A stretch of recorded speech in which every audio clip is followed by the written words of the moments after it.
महादेव कभी-कभी अपने भक्तों की परीक्षा लेने के लिए भगवान के रूप में नहीं बल्कि एक साधारण इंसान के रूप में उनके सामने आते हैं।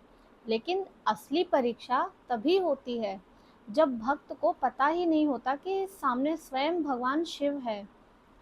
एक बार की बात है, एक गरीब शिव भक्त रोज सुबह उठकर शिवलिंग पर जल चढ़ाने जाता था।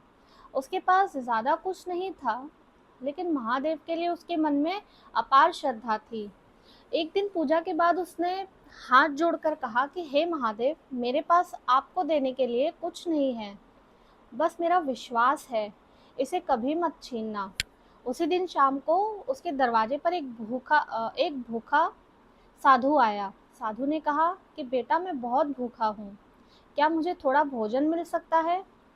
घर में उस वक्त भक्त के लिए भी बस थोड़ी सी रोटी बची थी और थोड़े से चावल बचे थे।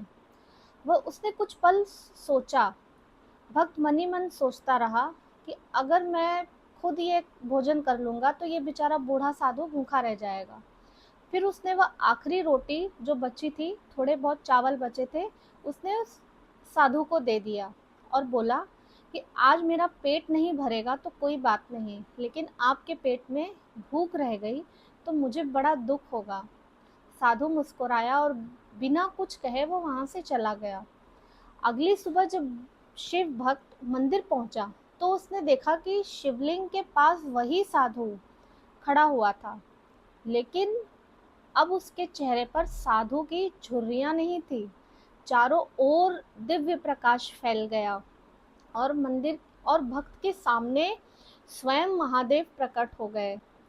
महादेव ने कहा कि भक्त, मैं तुम्हारी पूजा से नहीं, तुम्हारे भाव से प्रसन्न हुआ हूँ। जिसने भूखे में मुझे जिसने जब मुझे भूख लगी थी, तब तुमने मेरी भूख को देखा। उसे मेरे दर्शन के लिए किसी मंदिर की आवश्यकता नहीं होती। इसलिए याद रखिए कि महादेव को पाने के लिए हमेशा बड़ी बड़ी चीज़ों की ज़रूरत नहीं होती है। कभी किसी भूखे को भोजन देना, कभी किसी दुखी को सहारा देना, कभी किसी ज़रूरतमंद की मदद करना भी शिव की पूजा बन जाती है। अगर आपके मन में भी महादेव के लिए सच्ची श्रद्धा है तो कमेंट में सिर्फ एक बार लिखिए, ओम नमः शिवाय।